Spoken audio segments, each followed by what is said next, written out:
Hi friends, आपका mix recipes channel में एक बार फिर से स्वागत है।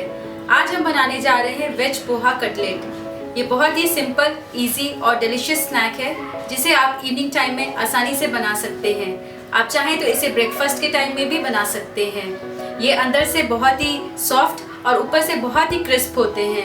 आप चाहें तो इसे बर्गर बनाने में भी इस्तेमाल कर सकते हैं। तो चलिए अब हम इसे बनाना स्टार्ट करते हैं। वेज पोहा कटलेट बनाने के लिए हमने लिया है 2 कप पोहा, 3 मीडियम साइज़ के उबले हुए आलू, 1/4 कप पनीर या छेना, 1/4 कप गाजर, आधा चम्मच काली मिर्च पाउडर, आधा चम्मच गरम मसाला पाउडर, 1 चम्मच चाट मसाला पाउडर, आधा चम्मच लाल मिर्च पाउडर, 1 इंच घिसा हुआ अदरक, बारीक कटी हुई धनिया की पत्ती, 2 पीस कटी हुई हरी मिर्चा, 1 चम्मच नींबू का रस, 2 चम्मच मैदा, ब्रेड क्रम्स और तेल। चलिए फ्रेंड्स, अब हम वेज पोहा कटलेट बनाना स्टार्ट करते हैं। तो इसके लिए सबसे पहले हम पोहा को धो लेते हैं। तो हमने इस तरह से छलनी में पोहा लिया है और इसे हम पानी की सहायता से बिल्कुल अच्छी तरीके से साफ़ कर लेंगे। कई बार पानी हम थोड़ी थोड़ी मात्रा में डालकर बिल्कुल इसे अच्छी तरीके से साफ़ कर लेंगे। ये देखिए, पोहा हमारा बिल्कुल भीग गया है और अच्छी तरीके से हमने धो लिया है। और इसे अब हम 10 मिनट के लिए छोड़ देते हैं, जिससे पोहा हमारा पूरी तरीके से फूल जाएगा और सॉफ्ट भी हो जाएगा। जब तक हमारा पोहा फूलकर तैयार हो रहा है, तब तक हम आलू को भी ग्रेट कर लेते हैं। आलू को आप चाहें तो बिल्कुल बारीक मैश भी कर सकते हैं, लेकिन हमने यहाँ पे ग्रेट कर लिया है। तो इस तरीके से हमने सभी आलू को ग्रेट कर लिया है। तो चलिए कटलेट बनाने के लिए अब हम मिक्सचर बनाते हैं। तो इसके लिए अब हम एक गहरा बर्तन लेंगे और इसमें सबसे पहले हम घिसे हुए आलू डाल देते हैं। आलू डालने के बाद अब इसमें हम भीगे हुए पोहा भी डाल देते हैं। पोहा हमारा पूरी तरीके से भीग चुका है, इसे भी डाल दीजिए।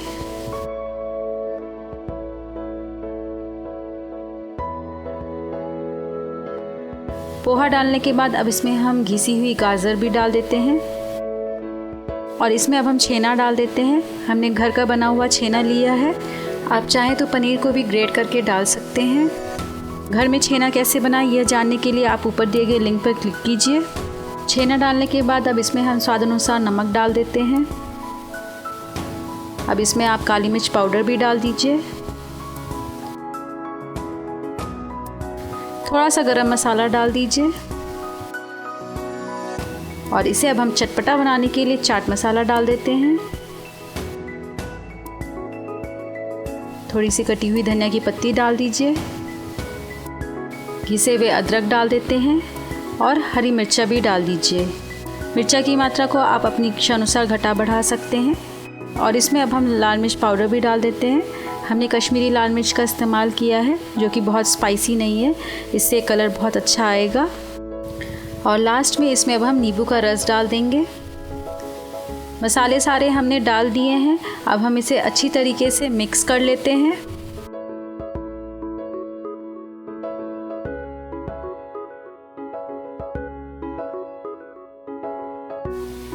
ये देखिए, मसाले पूरे अच्छी तरीके से मिक्स हो गए हैं। अब हम हाथों में थोड़ा सा मिक्सचर लेके ट्राई कर लेते हैं कि हमारे कटलेट बन रहे हैं कि नहीं। तो ये देखिए, हमारे कटलेट आसानी से बन जा रहे हैं। यदि आपके कटलेट नहीं बन रहे हो तो इसमें आप ब्रेड क्रम्स भी डाल सकते हैं या आप कॉर्नफ्लावर का भी इस्तेमाल कर सकते हैं, जिससे कटलेट आसानी से बन जाएंगे। तो चलिए अब हम कटलेट बनाते हैं। तो इस तरीके से हम थोड़ा सा मिक्सचर अपने हाथ में लेंगे और इसे बिल्कुल राउंड करके, जैसा शेप आप चाहें उस तरीके से आप इसे शेप में करके कटलेट बना सकते हैं। आप चाहें तो राउंड शेप भी दे सकते हैं। हमने यहाँ पे ओवल शेप दिया है। तो इस तरीके से ओवल शेप में हमने एक कटलेट बनाया है।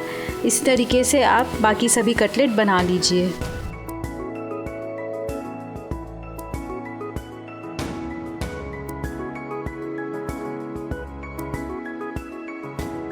कटलेट हमारे तैयार हैं। इन्हें हम ऐसे भी बना सकते हैं, लेकिन अगर इन्हें ब्रेड के चूरे में हम लपेटेंगे तो ये बहुत ही क्रिस्पी बनेंगे। तो चलिए अब इसे हम ब्रेड के चूरे में लपेटते हैं। तो चलिए अब हम मैदा का घोल भी तैयार कर लेते हैं। इसके लिए मैदा को हम पानी से घोल लेंगे। तो इस तरीके से हमने पानी डालकर मैदा को घोल लिया है। और यदि मैदा आपका गाढ़ा है तो इसमें आप और पानी डालकर इसे बिल्कुल पतला कर सकते हैं। तो हमने इस तरीके से इसमें थोड़ा सा पानी और डाल दिया है और इसे बिल्कुल पतला कर लीजिए। और इसे हम बिल्कुल चिकना होने तक चलाएंगे, इसमें बिल्कुल गुठलियाँ ना रहें। अब इसमें हम थोड़ा सा नमक डाल देते हैं और थोड़ा सा काली मिर्च पाउडर भी डाल दीजिए। दोनों को अच्छी तरीके से मिक्स कर लेंगे। तो इस तरीके से हमारा मैदा का घोल भी तैयार हो गया है। अब चलिए कटलेट को हम फ्राई करते हैं। कटलेट को बनाने के लिए हमने यहाँ पे ब्रेड क्रम्स का भी इस्तेमाल किया है। यदि आपके पास ब्रेड क्रम्स नहीं है तो आप घर में भी ब्रेड को पीसकर ब्रेड क्रम्स बना सकते हैं। तो इस तरीके से हमारा ब्रेड क्रम्स ये तैयार है। अब हम मैदा का घोल और ब्रेड क्रम्स लेते हैं और इसमें एक एक करके कटलेट को डिप करेंगे। हम एक कटलेट लेते हैं और सबसे पहले हमें मैदा के घोल में डिप करना है। इसे हल्का सा डिप करने के बाद इसके ऊपर हम तुरंत ही ब्रेड क्रम्स को लपेट देंगे। तो इस तरीके से इसे चारों ओर से घुमाते हुए इस पर ब्रेड क्रम्स को अच्छी तरीके से लपेट लीजिए। तो इस तरीके से हमारा एक कटलेट तैयार हो गया है और इसी तरीके से अब हम बाकी बचे हुए कटलेट्स को भी बना लेंगे।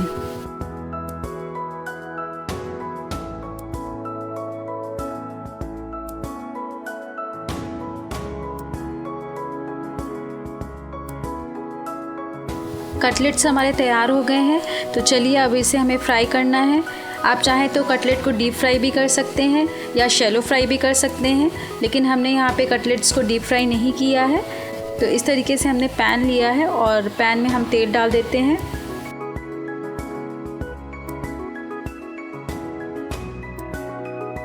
तेल जब हल्का गर्म हो जाए तब इसमें अब हम सभी बने हुए कटलेट्स डाल देंगे। एक बार में हमें बहुत सारे कटलेट्स नहीं डालने हैं, लगभग 5 से 6 कटलेट्स हम एक बार में डालकर इसे शैलो फ्राई करेंगे।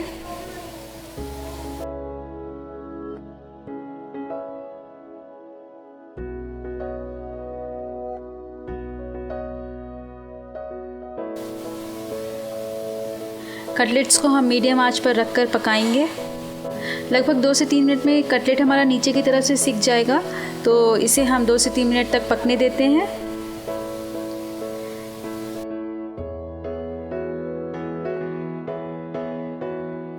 ये देखिए 2 से 3 मिनट हो गया है हमारा और अब हम कटलेट को उलटकर दूसरी तरफ से भी सेक लेते हैं।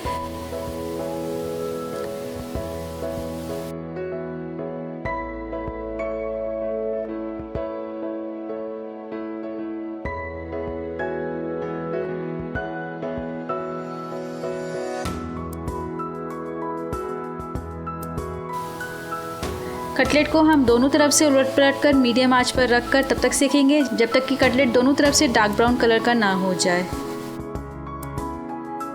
तो इस तरीके से हमने कटलेट को दोनों तरफ से उलट पलट कर सेक लिया है और कटलेट का बहुत ही सुंदर कलर आया है और ये बहुत ही क्रिस्पी बना है। तो चलिए अब हम इसे निकाल लेते हैं।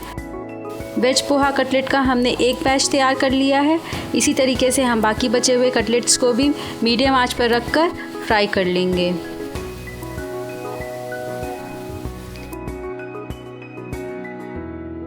तो हमारा ये वेज पोहा कटलेट अब बिल्कुल तैयार है। इसे आप टमाटो सॉस, हरी धनिया की चटनी या चिली सॉस के संग सर्व कर सकते हैं। आपको ये रेसिपी जरूर पसंद आई होगी। अगर पसंद आई है तो मेरे वीडियो के नीचे लाइक का बटन है, इसे आप जरूर क्लिक कीजिए और मेरे चैनल को सब्सक्राइब एंड शेयर कीजिए। और आप अपने सुझाव मुझे यूं ही भेजते रहिए। Till then, good bye.